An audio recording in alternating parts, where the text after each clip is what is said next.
Bonjour à tous et bienvenue dans ce nouveau tuto consacré à une technique un petit peu spéciale. Il s'agit de la conservation d'un élément d'une photographie en couleur alors que vous convertissez le reste du cliché en noir et blanc. Alors c'est une technique assez à la mode en ce moment, vous pouvez voir ça dans plusieurs magasins, dans les tableaux en vente. Je vous transmettrai quelques techniques à travers deux clichés qui, je le précise, sont disponibles avec le téléchargement du tuto dans leur format brut, dont vous pourrez vous essayer à ces techniques. Donc j'utiliserai deux clichés, comme je le disais, pour vous expliquer de quoi il s'agit. Donc celle-ci et donc celle que vous avez pu voir tout à l'heure, qui est celle-ci. Alors sachez tout d'abord que ce ne sont pas des techniques qui peuvent s'appliquer à toutes les photos. Euh, il faut que les photos s'y prêtent avec un élément vraiment isolé et facile à conserver en couleur. Donc ça fonctionne assez bien sur les bus londoniens, comme c'est le cas ici, ou sur les cabines téléphoniques londoniennes, comme vous l'avez vu sur le deuxième cliché. Ça fonctionne bien sur pardon, des véhicules, comme les taxis new-yorkais ou autres. Voilà. Des bateaux ou des choses comme ça. Donc des choses assez faciles à conserver en couleur. Alors, c'est pas obligatoire de convertir toute la photo en noir et blanc et de conserver une seule couleur. Ça concerne bien un objet ou quelque chose de la photo, parce que là vous voyez bien qu'il y a bien deux couleurs qui sont identifiées, le rouge et le jaune, donc vous pouvez tout à fait conserver plusieurs couleurs, de même que sur le deuxième cliché tout à l'heure, vous verrez qu'il y a ici du rouge, et puis vous avez des teintes un peu plus orangées jaunes. Donc ça ne concerne pas seulement la conservation d'une seule couleur. Donc il existe deux techniques pour aboutir à ces résultats. La première technique ici, c'est plus une technique de conversion noir et blanc avec une recolorisation partielle d'une partie de la photo. Et puis il existe une deuxième technique, donc ça fera l'objet du deuxième cliché, qui s'appelle plus la désaturation partielle. Donc on désature une partie du cliché pour en arriver là. Donc ça c'est le format final, de même que tout à l'heure ici c'est la même chose, là c'est ce dont à quoi on arrive. Donc pour la première technique, alors je vais réinitialiser le cliché pour que vous puissiez voir un petit peu de quoi l'on parle. Voilà, donc le format brut, le voici, donc c'est celui que vous aurez en téléchargement avec le tuto. Comme expliqué sur le petit résumé explicatif lorsque vous avez téléchargé le tuto, je vais quand même vous expliquer quelques réglages de base, puisque je ne vais pas simplement vous expliquer les techniques qui permettent d'aboutir à un noir et blanc sélectif, comme ça s'appelle. Je vais aussi travailler sur une photo plus aboutie, puisque là par exemple on voit que la photo est complètement surexposée, l'histogramme est surtout balancé sur la droite, donc il y a une petite surexposition, donc je ne vais pas simplement procéder à une désaturation partielle ou à une recolorisation partielle du cliché si à la base le cliché ne convient pas puisque trop surexposé. Donc la technique adoptée, c'est d'abord de pousser les ombres à plus 100 pour les déboucher, voilà. Et puis pour retrouver un petit peu de détails et de structure, notamment dans le bâtiment, et puis dans le ciel, si vous avez des nuages, là c'est pas le cas, mais ce serait le cas si vous aviez un ciel structuré, eh bien je baisse les hautes lumières à moins 100. Voilà. Alors là, bien sûr, c'est encore trop surexposé, on le voit ici. Vous allez utiliser les curseurs blanc et noir et la touche Alt de votre ordinateur. Donc vous maintenez la touche Alt, appuyez et vous commencez par les blancs. Vous allez faire glisser le curseur des blancs vers la droite jusqu'à temps que des petits pixels apparaissent sur la photo. Et c'est à ce moment-là que vous lâchez. Voilà, donc là je suis presque à 0, vous voyez. Voilà, plus 5, parce que c'était une photo prise en pleine journée, donc il y a vraiment beaucoup de lumière. Et je vais baisser mes noirs. Donc j'appuie sur ma touche Alt et je procède à la même manipulation. Je glisse. Cette fois-ci, je m'autorise à faire apparaître un peu plus de pixels pour que ma photo soit un petit peu plus structurée. Voilà. Alors là, ça suffit pas puisqu'elle était vraiment très exposée, donc je vais baisser l'exposition générale du cliché. Voilà. Donc là, je retrouve un peu d'ombre et là, je révèle un petit peu de détail en baissant très peu l'exposition. Je vais accentuer cet effet en boostant un petit peu mon curseur contraste. Voilà, donc là je mets à plus 20. Et ensuite, bon, c'est au libre choix, j'aime bien booster ma clarté. Alors on va pas HDRiser la photo comme ça puisque c'est un petit peu surfait. Je vais l'augmenter un petit peu, simplement pour donner un petit peu de peps à tout ça. Alors il y a un petit détail qui me gêne ici, c'est l'arrière de véhicule, là c'est pas très esthétique. Donc c'est quelque chose que j'aurais pu faire en tout début, c'est le recadrage. Voilà, bon, alors ça c'est à votre libre choix, vous pouvez commencer par les réglages généraux ou bien par le recadrage. Donc là c'est très simple, vous faites lisser les bords de la photo que vous souhaitez supprimer. Voilà. Donc là je peux remonter un petit peu éventuellement sur la route. Si je souhaite garder une proportion rectangulaire au cliché, voilà, jusqu'au trottoir par exemple. Voilà. Donc là ça paraît pas mal, donc je termine. Alors, quelque chose que je fais également systématiquement, c'est j'active le profil de correction par rapport à l'objectif. Selon vos objectifs, il est préférable de le faire, l'aberration chromatique, et puis le recadrage également. Il n'empêche que je trouve que c'est encore un petit peu penché, mais dans la verticalité cette fois-ci. Donc là, très simple. Eh bien, vous allez utiliser la petite règle qui est ici. Donc je clique sur Outils redressement et je vais tracer une verticale. Donc là, je vais m'aider du bâtiment, pourquoi pas. Donc voilà, je trace. Et lorsque je vais lâcher, eh bien, voilà, ça se redresse instantanément. Donc là, j'ai redressé un petit peu ma photo qui était un petit peu penchée, ma foi. Voilà. Bien. Je vais booster un petit peu ma vibrance, mais très peu, puisque j'ai quand même des couleurs déjà à la base assez vives. Voilà, la saturation, c'est pas la peine, sinon on va rentrer dans quelque chose d'un petit peu trop coloré. Bien.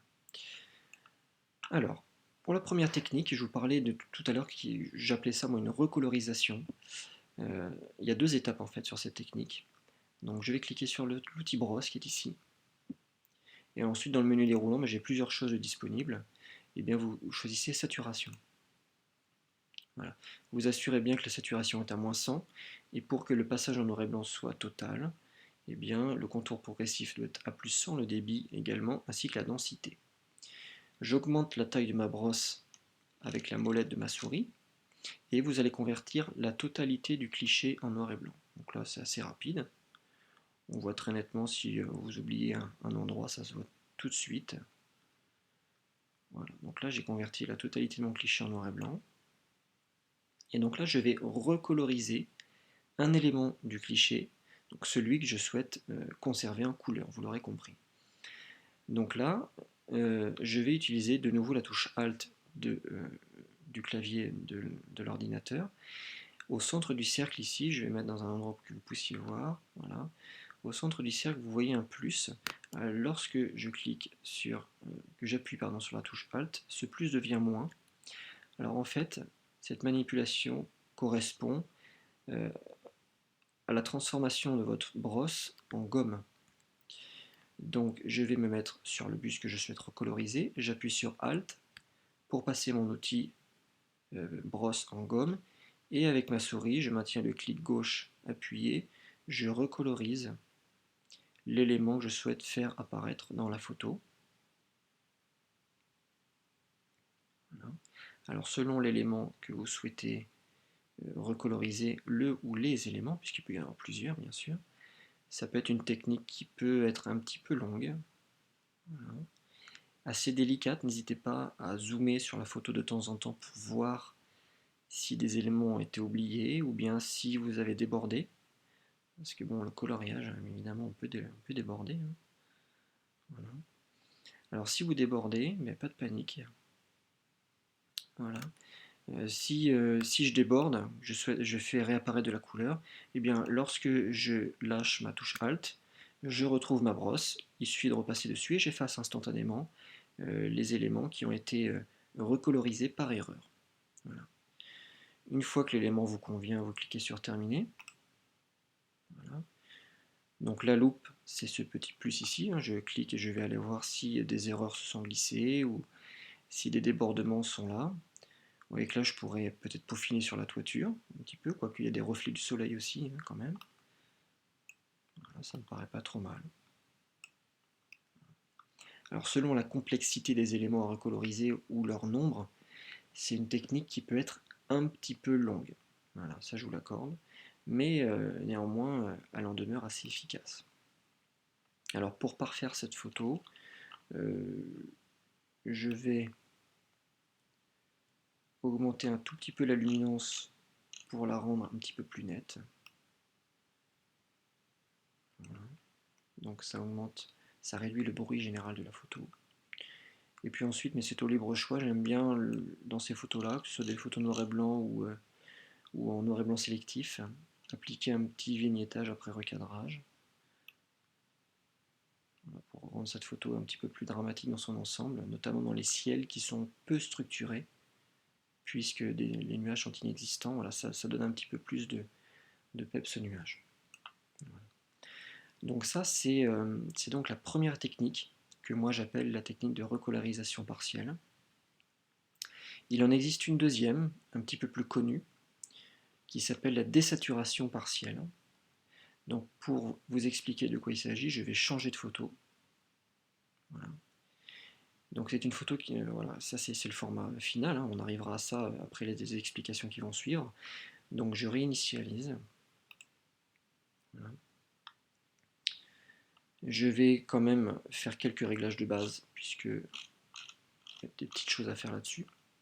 Voilà. Donc toujours la même chose, je débouche mes ombres, je retrouve de la structure et des détails en baissant les hautes lumières. Là j'ai un petit reflet sur pare-brise assez intéressant à faire. Alors la mise au point a été faite sur le taxi, on aurait pu la faire sur les cabines, ça c'est au libre choix. J'aimais bien que l'arrière-plan soit flou, une photo qui a été prise en Angleterre avec ici une devanture, le pain quotidien, je trouvais que c'était assez sympa et assez marrant. Donc les blancs et les noirs, même principe, la touche Alt, pensez-y, je maintiens appuyé, je vais faire apparaître quelques pixels. Voilà. Pour que les blancs deviennent très blancs, maximum blanc, sans les cramer. Et les noirs, je peux aller un petit peu plus loin. Voilà. Alors l'exposition, ça ne sera pas forcément le cas dans toutes vos photos. Là, il en faut un petit peu, en baissant l'exposition, hein, un petit peu plus de sombre.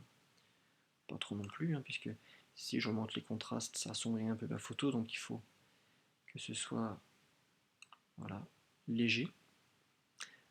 La clarté, encore une fois, c'est selon votre goût. Hein. Si je la descends et que ça floute un peu la photo, ça peut être un effet de style. Si je l'augmente, ça la HDRise un peu, c'est-à-dire que les structures deviennent très très franches.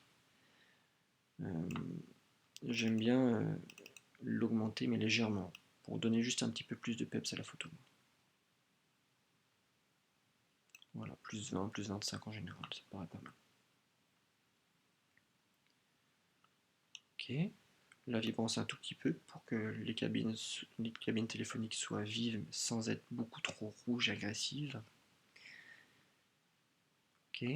Pour concentrer un petit peu l'œil de la personne qui va visionner la photo, je peux essayer de flouter un petit peu plus certaines parties. Alors ce que je fais en général, c'est que je prends une brosse, je vais choisir l'outil clarté ici, et là cette fois-ci je vais le descendre.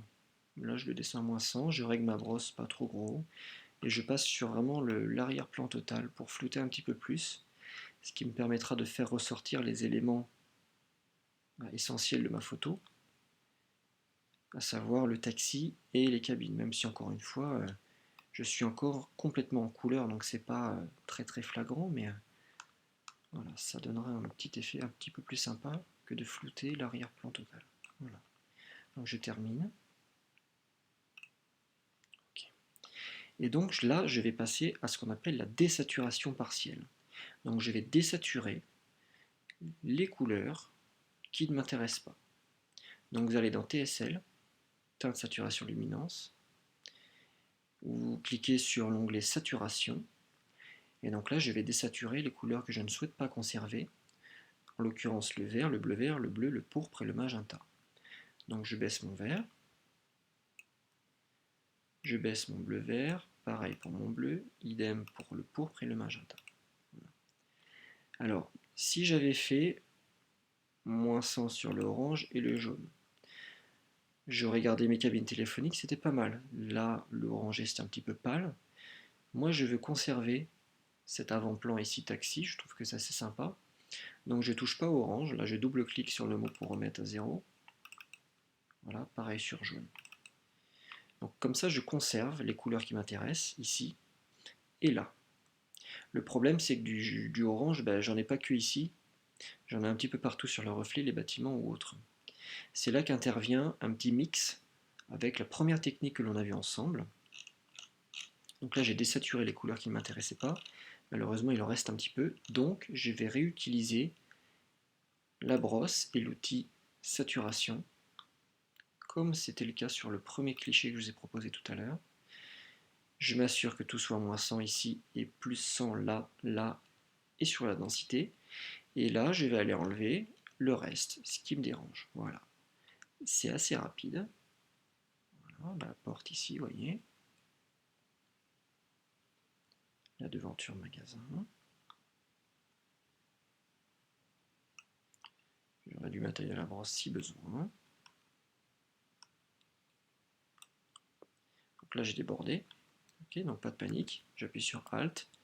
Mon plus se transforme en gomme et je récupère ce qui a été perdu à la base.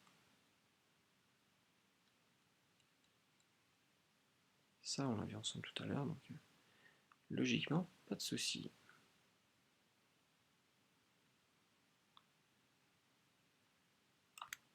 Hop, un petit coup encore. Et donc là, j'ai bien conservé les couleurs qui m'intéressent, donc les cabines téléphoniques en rouge, ainsi que la lumière du taxi ici en jaune orangé, et tout le reste de la photo est désaturé complètement. Voilà. Je vais, comme ça a été le cas tout à l'heure, augmenter légèrement ma luminance pour réduire un petit peu le bruit général de mon cliché. On voit ici le bruit ici qui est visible dans le détail se réduit à mesure que j'augmente le curseur luminance. Donc ne l'augmentez pas trop, sinon votre photo va se transformer en peinture. Tout simplement. Ça sera un petit peu trop exagéré. Voilà. Le profil de correction, je ne l'ai pas fait, on peut le faire avant, après, pendant, c'est selon. Par moment, je le fais après. Voilà. Je vois ce que ça donne. Si je vois que ça change vraiment beaucoup quelque chose, je reprends un petit peu ma photo. Là, elle est peut-être un petit peu trop exposée, ma photo ici, vous voyez. Donc je vais modifier légèrement l'exposition. N'hésitez pas à revenir sur quelques réglages de base, même après coup.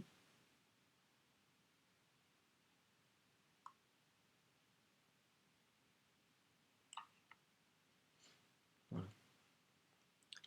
Et puis le vignettage, eh bien c'est selon, hein, selon vos goûts encore une fois. Sur ce type de cliché, j'aime bien, ça renforce un petit peu les détails sur ce qui est important dans le cliché. Donc n'allez pas trop loin, sinon évidemment vous allez perdre un petit peu ce dont pourquoi vous avez travaillé. Ça va un petit peu assombrir les zones que vous souhaitiez mettre en valeur. Et puis ça va être un petit peu trop évidemment. Mais légèrement, ça concentre l'œil de la personne qui voit la photo sur les éléments importants de votre cliché. Donc là, je suis à -39, vous voyez, ça me paraît pas mal. Ça assombrit ici, voilà, là également, donc tous les angles, et ça met en valeur un peu plus le centre du cliché. Donc je termine. Et donc là, j'ai réussi une photo en désaturation partielle, en conservant plusieurs couleurs. Le rouge et puis des teintes plus jaune-orangé. Donc voilà, j'ai bien fait deux techniques différentes à travers ces deux clichés. La première ici, la recolorisation partielle à l'aide de la brosse. Passage en noir et blanc total de la photo et grâce à la touche Alt, recolorisation partielle de l'élément que je souhaite conserver. Et sur le deuxième cliché, la technique dite de désaturation partielle, où dans le panneau teinte, saturation, luminance, j'ai désaturé toutes les teintes qui ne m'intéressaient pas et j'ai gommé celles que je ne souhaitais pas voir qui restaient un petit peu ici et là avec l'outil brosse avec la saturation à -100. Mais écoutez, j'espère que ces deux techniques vous ont plu. Je vous invite à vous entraîner, à les reproduire grâce aux fichiers bruts qui vous sont fournis, et puis ben, à faire votre choix sur la technique qui vous semble la plus à même de vous plaire. Bien, je vous remercie, je vous dis à très bientôt dans un nouveau tuto.